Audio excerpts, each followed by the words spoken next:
What's up, you guys? Sean Rossat, managing editor, FightfulMMA.com. If you're not going to FightfulMMA.com, you're missing out, especially on fight nights. We have hundreds, if not thousands, of comments, people talking in our live discussion, chatting about the events. We have Seda Wolf's feature that's up on FightfulMMA.com right now. But today, July 16th, we're here to talk about UFC Sacramento, UFC San Antonio, San Antonio. But we are here joined by Showdown Joe Ferraro. Joe, how are you? Doing pretty good. How you guys doing, man? Everything all right, man? Looking pretty slick. Got that blue shirt on today. What are you representing now? Light blue shirts. That's awesome. The Ewing, Kentucky light blue shirts is what I'm representing. I was waiting for some Kentucky reference there. And that's about it. But we got quite a bit to talk about. Bellator's got a tournament coming up. They had an event last week. Not a lot to talk about there.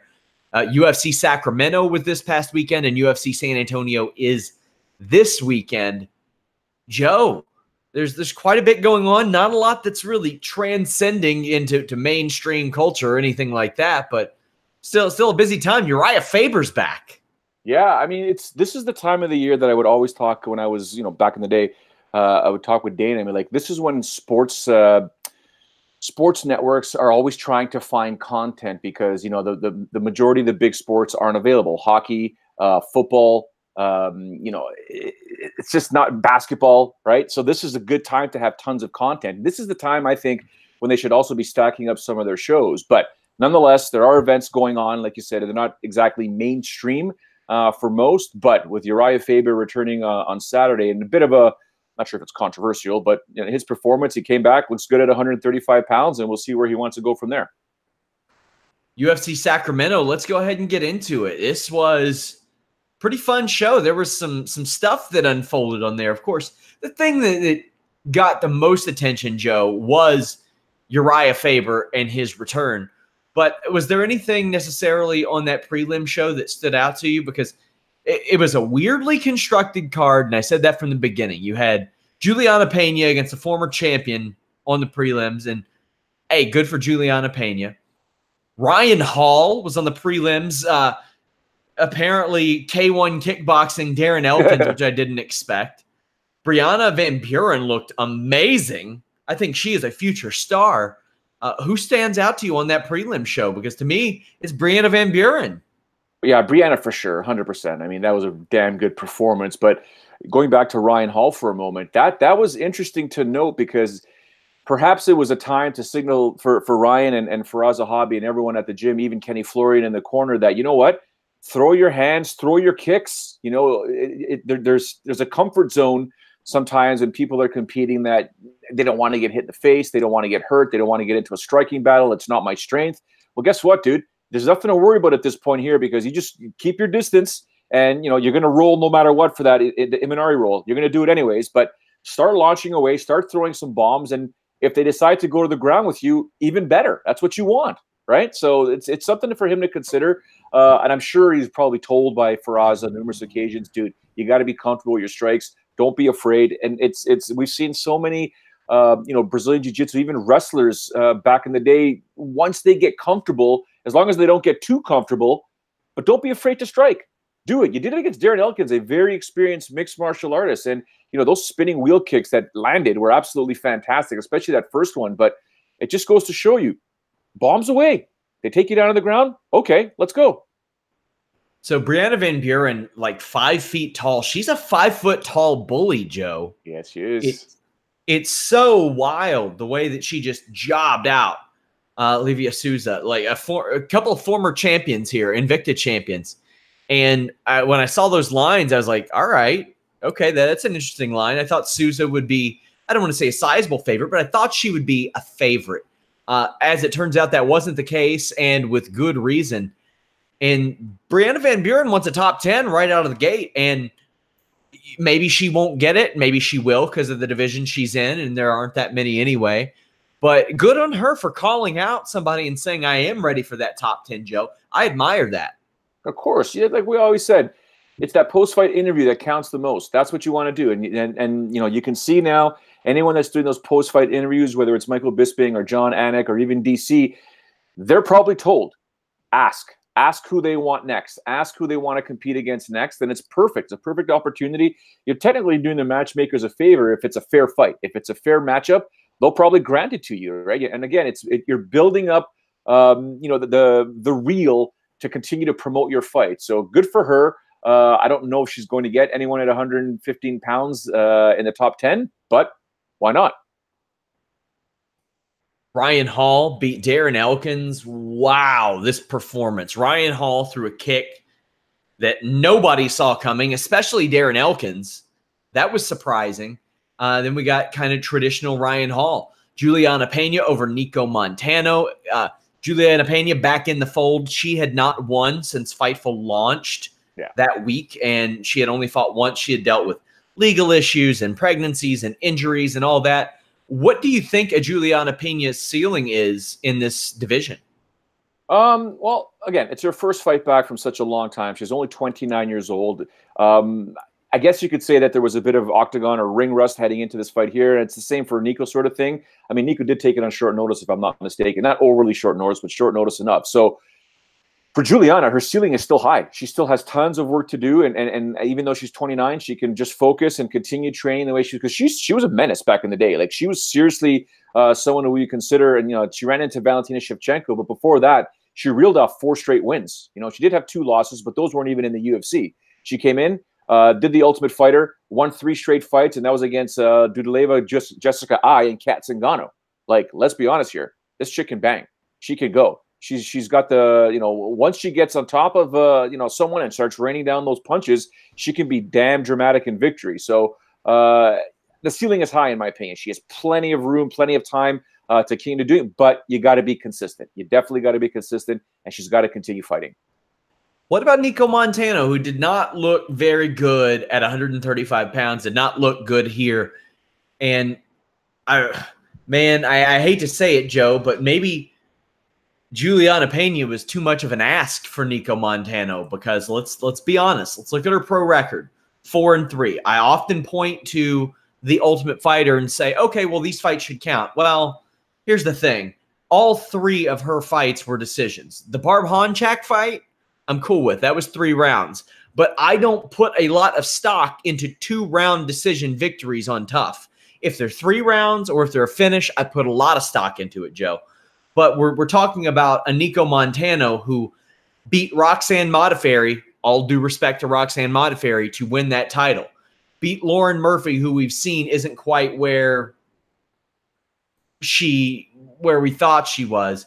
Barb Honchak has not had a good go of it lately. Montana De La Rosa, probably her best win, all things considered, and that was a 2-rounder. I see the ceiling for Nico Montano as maybe like 13, 14, 15 in this bantamweight division. Yeah, I mean, we're talking about someone that was the champ, right? Or, she was the champion of the division, so it's very difficult to say, she's 30, not that old. She's only a year older than Pena, so it's tough to dissect and take a look at. Are you that good? Are you not that good? Like, what's going on here? What happened here? Because obviously, coming out of the Ultimate Fighter and quote unquote becoming the champ, now you're not the champ. You had it stripped from you. You should be number 1 in this division, in my opinion, right? Like, you should be getting that fight with Valentina Shevchenko. But based on this performance, not so much. Yeah, the prelims also featured, as we mentioned, Andre Fili defeating Shaman Marias. You had Jonathan Martinez with a big KO as well. It was weird to me that they put Vettori versus Ferrara and Roberson versus Turman on that main card over Fili, Pena, Montano, Ryan Hall, even the Brianna Van Buren fight. I could have looked at that and saw, okay, she's 2 former Invicta champions, throw them on the main card. But Josh Emmett looked very good, defeating Mirsad Bektic. Wow, man, he looked like something to be worried about. Yeah, well, I mean, I gave credit to Emmett during last week's show, right? During last week's podcast, I said, don't lose your sleep on him. Before I continue with that, I think maybe Vettori was added to the main card because here's a guy that's gone the distance with the interim champ, with Israel Adesanya, Sure. who many people are holding very high hopes for as potentially one of the best pound for pound in the sport within 2 or 3 fights, especially should he take out Robert Whittaker. So I'm wondering if Marvin Vettori, who I think looked fantastic, I mean, that guy's beast. He's a 6-footer at 185 pounds, 74-inch reach. That dude's an absolute monster in this division. So I think they're trying to still showcase him there. But Josh Emmett, like you said, I mean, one round gets rid of Mirsad Bektic. That was an absolutely fantastic performance. I'd said it during last week's show that even though against Michael Johnson he was losing that fight, you can't blink on Josh Emmett. That guy there will turn a fight around in a heartbeat. He's always got the power. He's proven he can continue to launch those bombs in the third round. Didn't really have to against Mirsad because once he started landing, it was game over and lights out for Mirsad. So good on Josh Emmett. Let's see what happens now at 145 pounds. But I think it was a fantastic performance, to say the least. As Joseph Boza points out in our live chat, by the way, guys, leave us a thumbs up. Nico was supposed to fight Sarah McMahon. I think that would have been even worse for her. Correct. That would not have been pretty. She would have been taken down and dominated. Josh Emmett is now 4-1 in his last 5. He is 6-2 in the UFC. And the thing is, Joe, he's a complete 180 from what we saw the first, I don't know, maybe, I mean, we've covered his entire UFC career almost on this show outside of the John Tuck fight. But I think it was his first 4 fights all went to the scorecards. Some of them were split decisions. They weren't great fights. You covered his UFC 210 fight in person.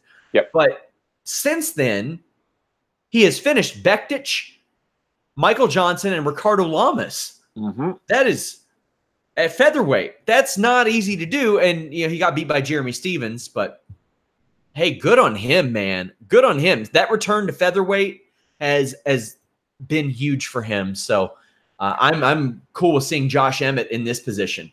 Yeah, but what sucks for him is right above him in the rankings is Jeremy Stevens, right? So he's got Yair Rodriguez, Korean Zombie, Magomed Sharapov, and the big names as well at 145 pounds. He finds himself at number 9.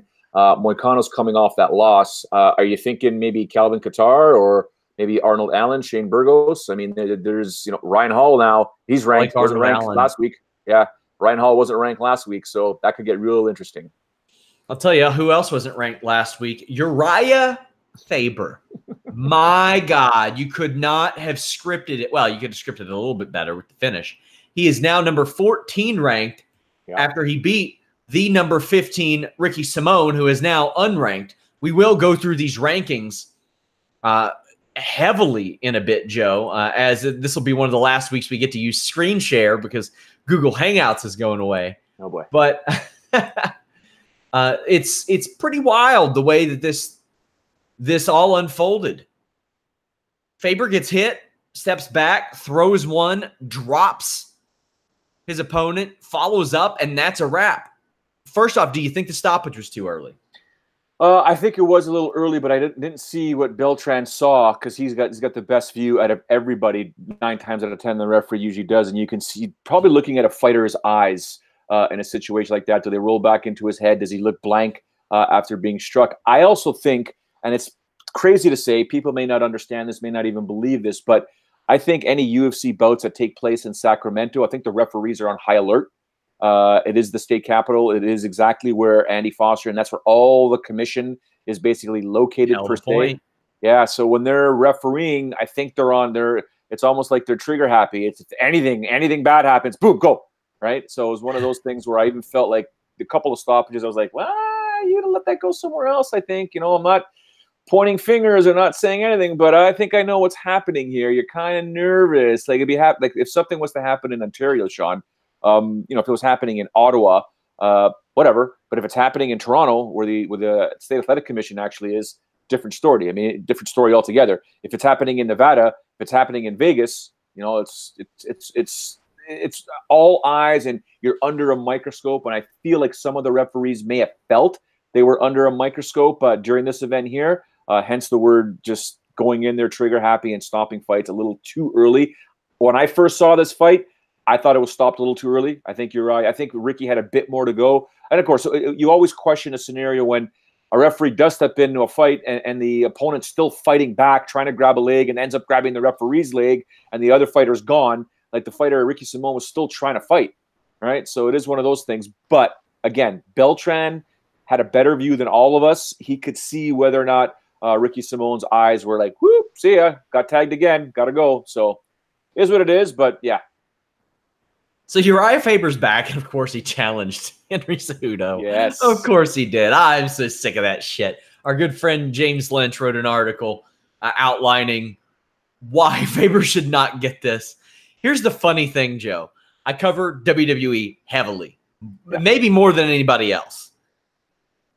Our joke is that Seth Rollins, the new Universal Champion, between April's WrestleMania and this, I think in a couple weeks, SummerSlam, he'll have faced Brock Lesnar on pay-per-view 3 times, Baron Corbin on pay-per-view 3 times. Really, they're just ripping off Uriah Faber's gimmick.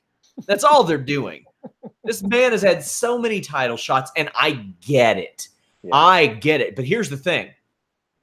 Uriah Faber should not get a title fight unless, Joe, unless the UFC wants to book an interim title fight between Germaine Sterling and Uriah Faber. And the only reason I'm okay with that is because Peter Yan looks like he's going to be out of action for a while. Henry Cejudo looks like he's going to be out of action for a while. Uriah Faber is a big name. He has won 2 fights in a row. Germaine Sterling deserves a title shot. And because neither one of them deserve a title shot upon Cejudo's return more than Joseph Benavidez does. With all of those parts moving in unison, I would be somewhat okay with it. However, am I clamoring for it? No. This is more me playing devil's advocate for it. What do you think? I think your assessment is bang on. I mean, Uriah Faber comes in at number 14 now at the rankings. It's been gone forever, or not forever. He's been retired, wins 1 fight. Now he's number 14. And the whole Cejudo thing, I get it. What we all have to understand here is sometimes, and if you've been a long time mixed martial arts fan in the bubble or not, you know how this works. It doesn't mean the highest ranking fighter gets the title shot. It's the one that often moves the needle. I'll play devil's advocate again. So I utilize the Fight Matrix rankings often. I speak about them. I like their formula. I really enjoy it. It is a statistical-based formula. Right now, the number 10 ranked bantamweight in the world is Uriah Faber. Interesting. He is behind John Lineker, no longer in the UFC, Cody Garbrandt, coming off of 3 losses, and this isn't in order. Pedro Munoz just lost. Marlon Moraes just lost. You've also got Horiguchi in there. You can't count him. Peter Yan, we mentioned, sidelined.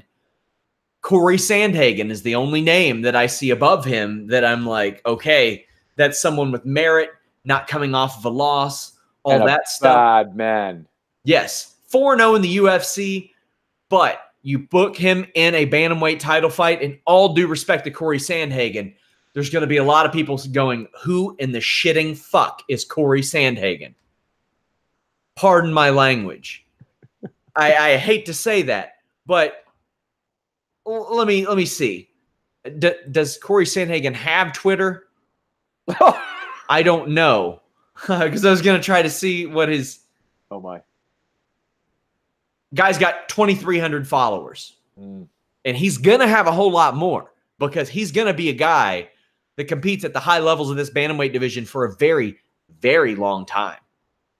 But right now, does he deserve a fight for an interim title more than Uriah Faber? Yes. Will he get it? I don't think so, Joe. Well, I'm not saying I don't think so, Sean. I'm just not going to say it. He's so good. That's the thing. Sandhagen is so good. I know. Like Sandhagen, well, it's so crazy. His LFA run and his early UFC run, up until the understandable split decision with John Lineker, man, he was finishing people. First, second round. I'm telling you, the dude's a bad man, but he's not a needle mover. That's the problem, right? Until he starts moving that needle, it's going to be a bit of a challenge for him. I mean, Germaine's moving that needle more. He's also higher ranked. He deserves that title shot, and I do believe if that Peter Yan fight isn't going to happen, Germaine should be next, but he's going to be on hold, like you said, while Henry Cejudo recovers. So if you want to do that interim title fight, and we all laugh at interim title fights, this one could make sense. If not, just literally promote it as a #1 contender fight, as crappy as it sounds for everyone else in this division. And this could be an opportunity if that was to get done. I know we're playing devil's advocate on what ifs here, but man, could Corey Sandhagen go on an absolute run and lose his marbles? I mean, Cody Garbrandt can't really say much. I know he's Uriah Faber's, protege and teammate and stuff like that, but Cody Garbrandt's just, he continues to play with fire and gets knocked out. So as weird as it sounds, and I would never, ever probably promote this with any other fighter, but once the guy has a big name, guy's a Hall of Famer, moves that needle, be surprised if you see him in a title shot or some sort of interim title very, very soon. Main event, Germaine Randamie stepped in, dropped Aspen Ladd, or turned her around, and the fight was stopped. How'd you feel about this finish, Joe?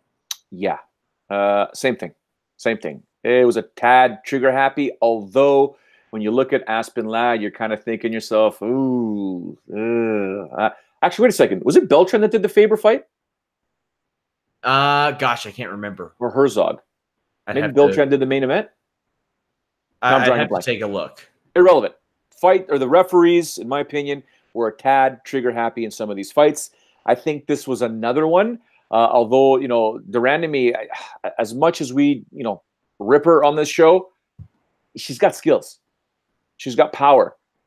She's kind of operating at a different frequency. Sometimes, to me, it's like, man, you're a bit of a weirdo at times, but you're sweet here. You're a little crazy there. What's going on over here? But the woman could throw bombs. At 135 pounds, she can land bombs as well. I would have liked to have given Aspen Ladd a bit more leeway to see what she could do. But again, referee has the best look than all of us. They can see if a fighter sort of is shut down momentarily, and they don't want to have them incur any more damage. So, yeah, I kind of get it, but I would like to have seen that fight go a little bit more.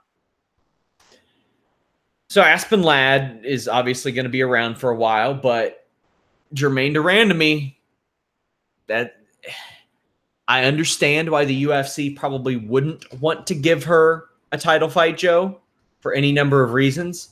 But the sad reasons. Jesus, there'd be so many. Vinny, thank you, by the way. It was Herb Dean in the main event, Sean. The sad reality is she's probably the most qualified fighter at 135 or 145 pounds because she won the featherweight championship. And at 135 pounds, she's won 4 fights in a row. Oh, man. How do you do this if you're the UFC? I mean, it's a woman who very clearly won the championship, then refused to defend the title, then took almost 2 years off. Do you feel comfortable putting her in that position? Because let's be honest, there's a chance. There's a pretty good, solid chance she beats Amanda Nunes. She's a very good fighter. Do I think she will? No, but I think there's a real good chance. Yeah, well, there's always a chance, especially with that type of power. But the way you just described it, the way you just explained it, that's what the UFC's thinking. Like, fine, you're the #1 contender. You were the champ before, higher division, didn't defend it. Yeah. So what's to say you're not going to do the same thing again? And there's been a history of situations where you're not fighting, don't make it to fights. You got those guys over at Fightful, especially that managing editor guy, Sean Ross Sapp, always saying you don't make it to fights. We're nervous until the referee steps out of the way because we don't believe you're going to fight. There's a lot of things to consider in this type of situation. Here's a situation we're talking about Uriah, who technically doesn't deserve a title shot but moves the needle. Now you got Germaine Randamie, who deserves a title shot that doesn't move the needle, that has all of us worried that is this fight actually going to take place, right? Yeah. So it is so weird. And again, she can also fight at 145. I mean, that Cyborg fight is what we talked about so many different times. I know Cyborg's got to deal with Felicia first, but yeah, it's an interesting dichotomy when it comes to Germaine Randamie because we just don't know. She's almost like that Vanderlei Silva. We don't know. We can't. It's hard to predict. We don't know what's going on. So that was UFC Sacramento. Pretty good show, I thought. Pretty solid show. This weekend is UFC San Antonio. We're going to get into the preview of that, but I feel like we should still talk about at least the fights that mattered on the Bellator show last weekend. Julia Budd did exactly what we thought she was going to do. She just dominated, won very quickly. She is one title defense away, as is Ilima-Lei Macfarlane, for tying the Bellator record with Ben Askren. We had Rafael Carvalho defeating Chidi Njokuani, Ed Ruth defeating Kichi Kunimoto very quickly. Juliana Vasquez wins. Then you also have Arlene Blencow wins very quickly. Leslie Smith got a win. The people that Bellator needed to win got wins on this show, Joe. Yeah, I mean, I was expecting. I thought that Ed Ruth and Kunimoto fight was going to go the distance. I think was it last week? No, I said Ed Ruth was going to win, but Kunimoto's got some skills. But yeah, at 170 pounds, Ed Ruth gets his win. Midway through, just past the midway point of the second round here. Carvalho and Chidi Njokuani, I thought that would have ended earlier. Didn't. Is what it is. Julia Budd dominating like that. I mean, 2 minutes, 14 seconds.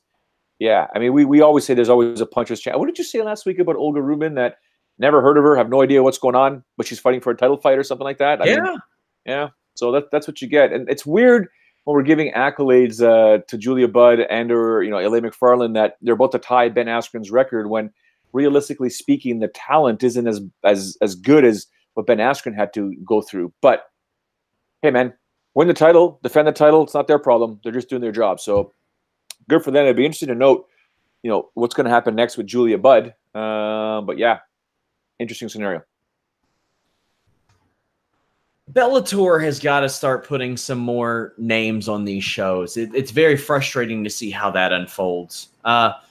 It's also kind of frustrating to see how some of the PFL stuff unfolded. Sarah Kaufman didn't end up fighting last week, but John Howard won. He defeated Ray Cooper. You had Kayla Harrison emerging victorious again. Chris Curtis got beat pretty one-sided against Magomed Kamirov. You had Bojan Velikovic getting beaten by Zeffirino. But Larissa Pacheco got a win on the prelim show there. That was a nice win for her, someone who was highly touted at one point. But I look at that and I'm like, okay, Kayla Harrison's fighting. What else? What else? I'll tell you what else is happening for Bellator. They announced their featherweight Grand Prix tournament field, Joe, and it looks pretty fun. They have shows on September 7th. Let's go ahead and get into that. Sam Sicilia versus Pedro Carvalho. Former champion Daniel Strauss against Derek Campos. Former champion Pat Curran against Adam Borix. And the one I'm really interested in, Emmanuel Sanchez against the 5-0 Taiwan Claxton.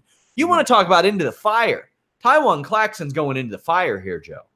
Yeah, this is going to be a fantastic fight. I'm looking forward to seeing how he's going to deal with Sanchez. But this is pretty good. I'm liking what I see here. But again, it remains it's so hard to figure out these tournaments, but they're always fun to try and dissect, and because so many different things can happen, right? Like, I mean, let's just go back to Daniel Cormier. Before he entered that Strikeforce tournament, I think he was an alternate. And I remember being live on the air, syndicated across the country, saying, can you imagine Daniel Cormier becomes the Strikeforce champ or wins this tournament? No, it'll never happen. Lo and behold, look at this guy's career. Pound for pound, one of the best in the sport ever. So these featherweight fights and this tournament, man, it's going to be fun. I'm looking forward to it. I think Cecilia's going to have, you better watch that chin of his, man, because Carvalho's going to come there knocking on that door. Look out. September 28th in Inglewood at Bellator 228, you have Patricio Pitbull take on Juan Archuleta. That is a hell of a fight. Yep. No, they got to headline that with a Pitbull. Georgie Karakanyan against AJ McKee. Another hell of a fight. AJ McKee, really, really good. I think this side of the bracket is really loaded up. Darian Caldwell, the former bantamweight champion. I love that he is in this tournament because we talked about him needing to move up. He told me that he probably was going to move up. Taking on Henry Corrales. Daniel Weichel against Saul Rogers. Ooh, this is good. How do you see this one, Joe?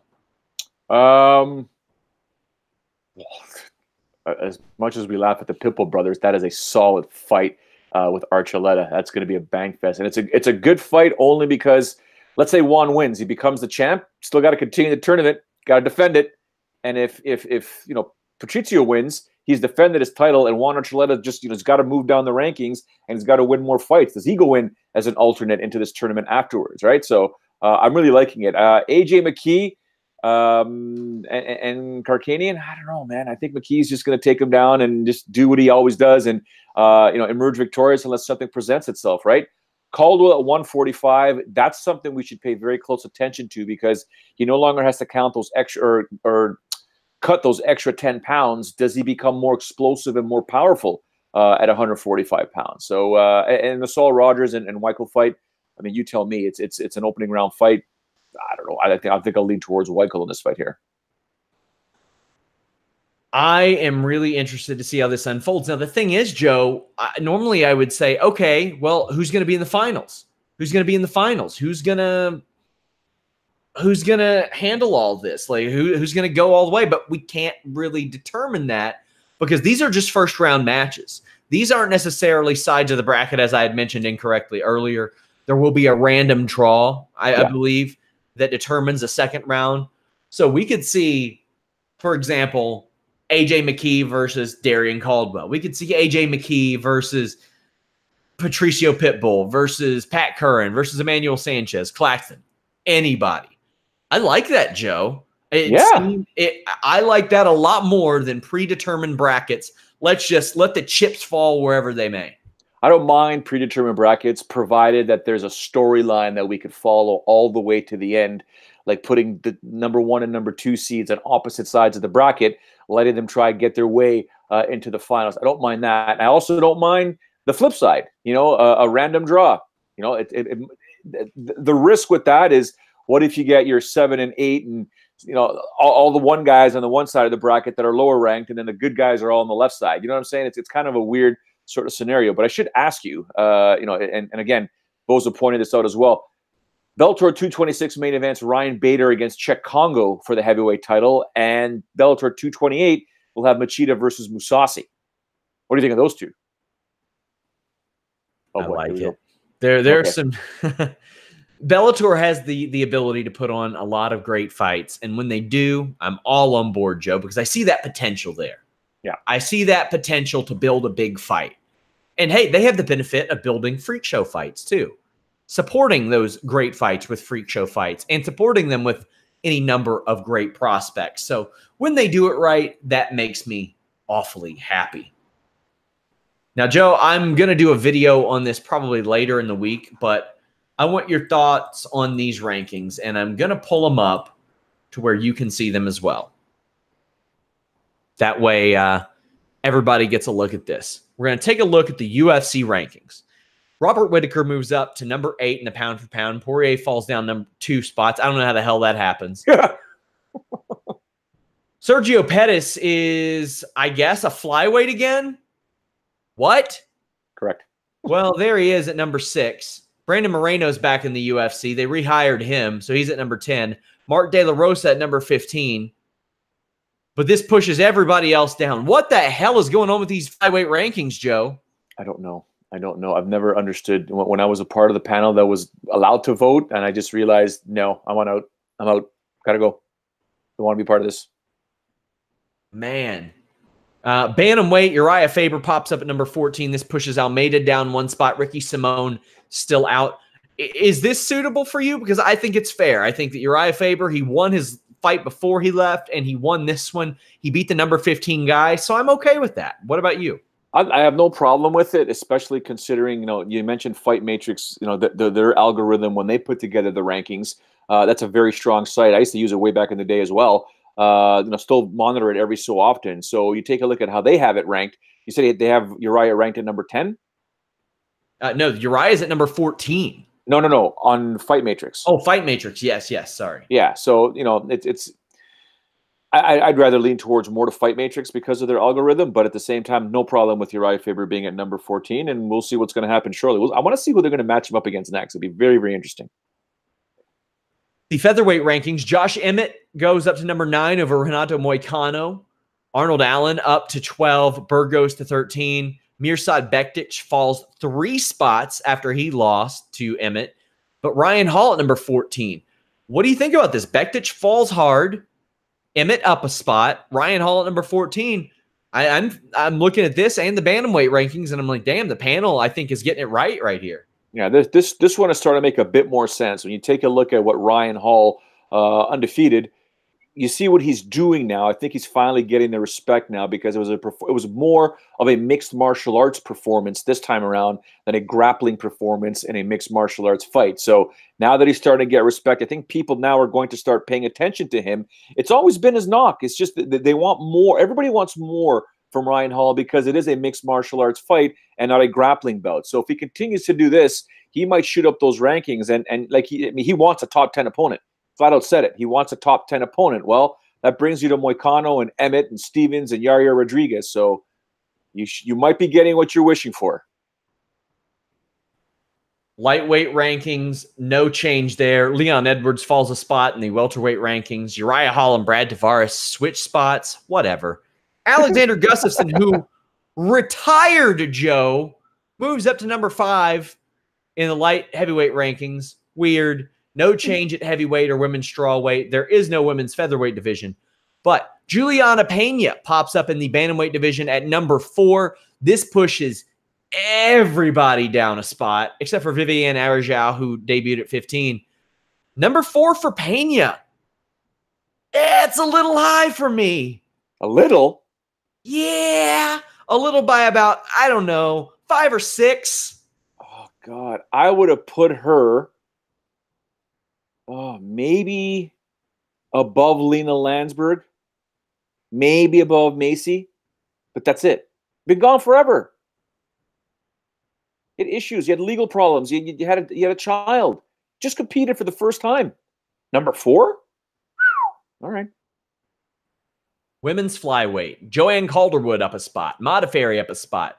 Jennifer Maya up 3 spots. Lauren Murphy up a spot.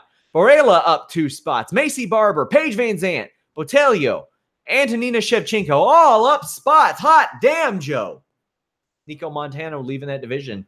Looks like it helped, unless I missed something. Who else fell out of that division? Yeah, Nico. Yeah. Man. No, it's just strange. Some of the stuff is strange, but it's a very tough division. That one's a tough division to dissect as well because it's getting now to the point where there's going to be there's depth in there.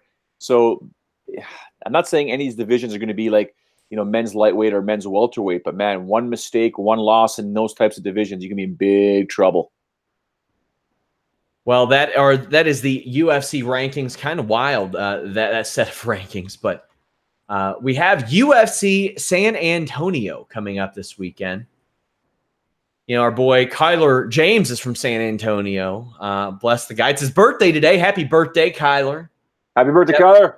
Big supporter of the site and helps out what we do so much on the social media end. Can't say enough nice things about Kyler. A great dude. But let's talk about San Antonio, as terrible as the city may be. Oh, Jesus. You have Jinsu Sun, a -200. Mario Batista, a +170. Domingo Pilarte, a -320. Felipe Colares, a +260. You have Sam Alvey, a +140. Kidson Abreu, a -160. And then we kind of get into fights where everybody knows who some of these people are. Now, sad thing is, I will not be doing a live post show. We'll be doing a recap next Tuesday. But to me, out of the bat, even though it's the lowest line, anytime Sam Alvey's an underdog, I give him a chance, Joe.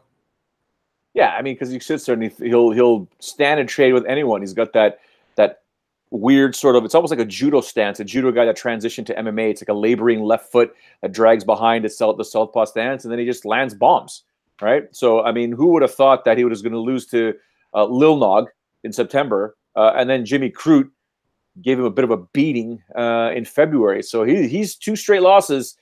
Do we see him actually pick up the pace here? Because I mean, for the most part, Sam Alvey is more or less considered a counter fighter. So it remains to be seen what type of fighter or what type of strategy he brings into the octagon this time around. But he can't afford 3 losses in a row. Bottom line is, to validate your point, anytime Sam's an underdog, yeah, you might want to put 5 on it for sure. So, yeah, that's one worth looking at. But this show is just filled with familiar names. Jennifer Maya, a -120 against Roxanne Modafferi, a +100. You have Irene Aldana, a -155.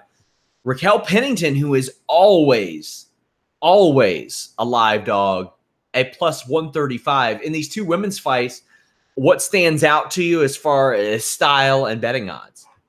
Well, the fact that Pennington's the underdog, I mean, her last 2 losses were against Amanda Nunes and Germaine de Randamie. Yeah. Okay. Let's be honest. She went the distance with Germaine de Randamie, a power puncher. Just goes to show you how good Pennington's striking is. Now, in the Amanda Nunes fight, let's forget about it. Even though it ended in the 5th round, that was a drubbing. I mean, again, it was against the, arguably the GOAT in women's MMA. So tough for Pennington.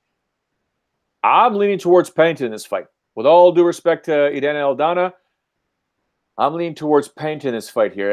And I get what Irene has done, but again, look who she's taken out. Betch Correa in her last fight. Your fave. Hands down, your favorite fighter of all time, Betch Correa. Pudilova, split decision.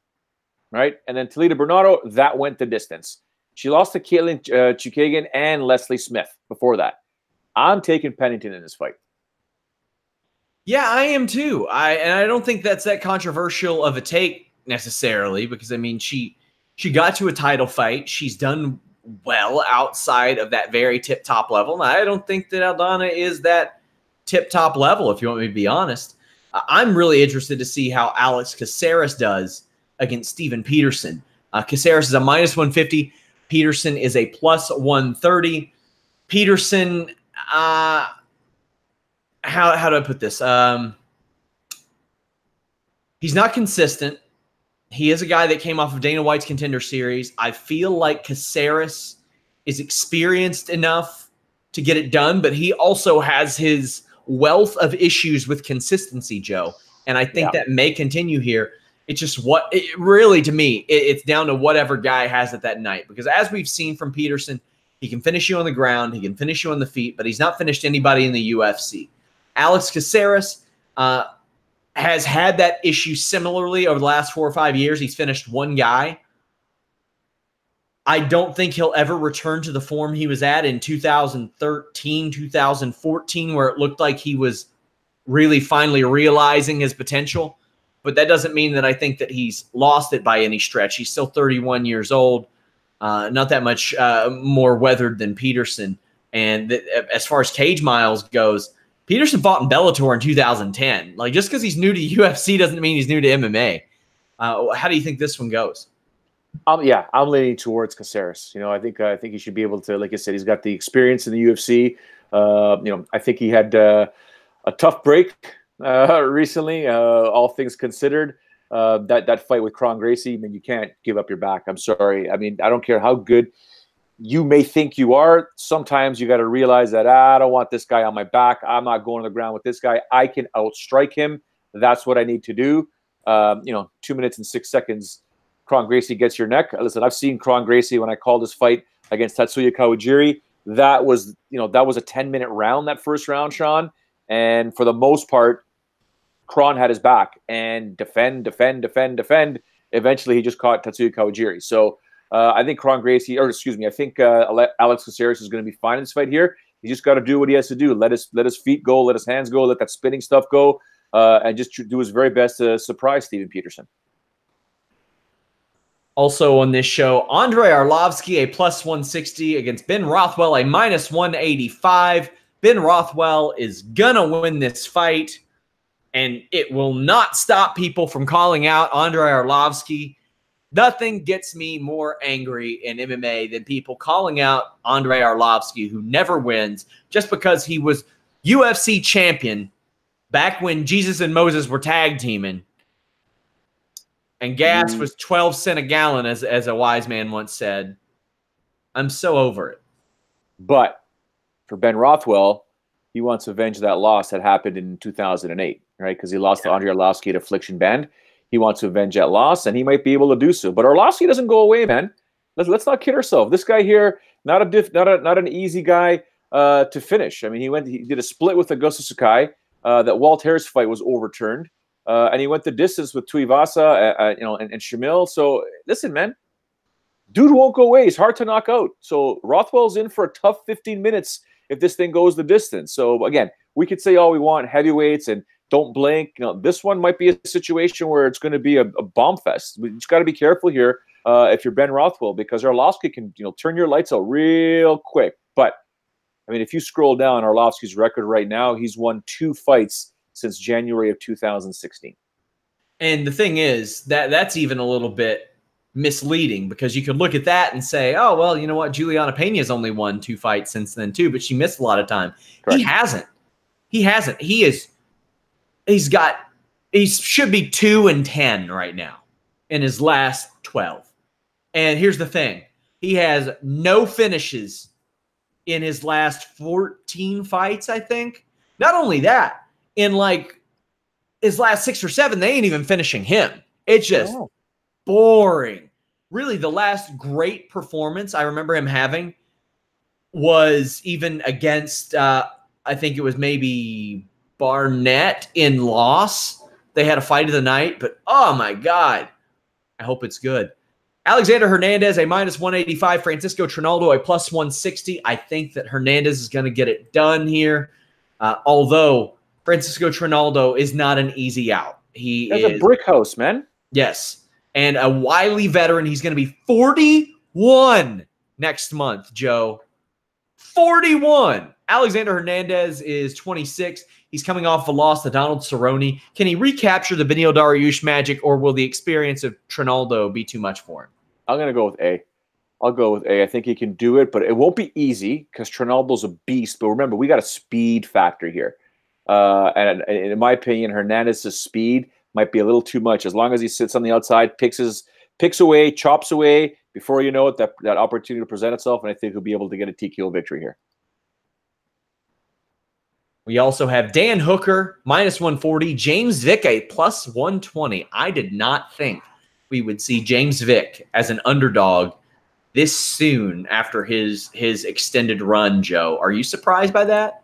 No. He's dropped 2 in a row, so. Yeah, that's one reason why, and there's always recency bias, right? Whenever these odds makers put together everything, they'll dissect it, but they also realize, I think the fan base is going to go here. Let's move it up a little bit and see what happens. And, lo and behold, I think this line might change as we get closer to the fight. But Dan Hooker's a bad dude, even though he's coming off that loss to Edson Barbosa. Nothing wrong with losing to Edson Barbosa, who, could be streaky as well. But this is going to be a fantastic fight. This one could easily end up being fight of the night. So this is going to be rough if Vic loses 3 in a row after that run he went on. That's tough, man. Yeah, big time. That'd be tough. Greg Hardy, a -105. Juan Adams, a -115. You know who I have winning this, Joe? Whoever connects with their fist into the other person's face first. Juan Adams is very, very athletic. Obviously, Greg Hardy is an elite athlete, a successful NFL player whose career was ended by his own undoing, like his own idiotic things that he did. This is a very interesting fight to me, for better or for worse. If Juan Adams beats Greg Hardy, I think he'll be like a folk hero to some people. Let's be real. Well, let me ask you this. Hardy played for Dallas, right? Yes. You tell me, being an American, the Dallas relationship with San Antonio, I'm sure there's a rivalry there. San Antonio doesn't have a football team, I don't think. No, they don't. But what I'm saying, are people from San Antonio, do they despise Dallas per se because they do have a team and they don't support them, or do they? Because being a folk hero for Juan Adams might be a situation where you just took out a guy that we hate, right? Yeah, but I mean, I meant more. Or do they love him? Plus, I mean, San Antonio people hate everything because their city sucks, but it's pretty simple there. But you've got Greg Hardy. Explain why you hate them so much? Why San Antonio sucks so much? Oh, because the city's garbage. That's why. Nothing personal. It's just the people in the city suck real bad. Nothing. Poor DeMar DeRozan. Oh, man. Yeah, he had to go from the greatest city in the world, Toronto, to San Antonio. Poor guy. All good. Oh, man. But I mean, but Juan Adams, he basically said that. I like how he's trash talking Hardy though. Your opponents were all handpicked by the UFC. Your run's over, son. Okay, let's watch this one. Yeah. I like it, and I think he's athletic enough to get it done. Alexei Oleinik, +125 against Walt Harris, a -145. Walt Harris is a good story. He is persistent. He kept at it and eventually found success in the UFC. Here's my thing. anytime Alexei Oleinik is a plus anything, he's worth me putting 5 on, even though he's one of the closest lines on the show, because he has something in his arsenal that nobody else in UFC history has ever had in their arsenal, Joe. And you know what I'm talking about. Yep. Can you break that down to people, why that is so crucial, what his offensive tools stand out above anybody's? I don't think I've ever pulled off an Ezekiel choke in training without the gi. I mean, doing no gi training to pull off the Ezekiel choke, I might be able to do it on my son. I would never do it to my son, but you need to have a certain amount of positioning and strength and understanding of where to put your arms to pull off an Ezekiel choke, especially in MMA. And at the same time, when you look at Alexei's record and the amount of people he submitted, whether by a rear naked choke or just submissions, neck cranks. I mean, this scarf hold. I mean, the guy's a beast if he gets your neck. The reason why I love this fight is it's one of those styles versus style matchups. Walt Harris was adamant after his fight that nobody in the heavyweight division has the speed and accuracy that he has.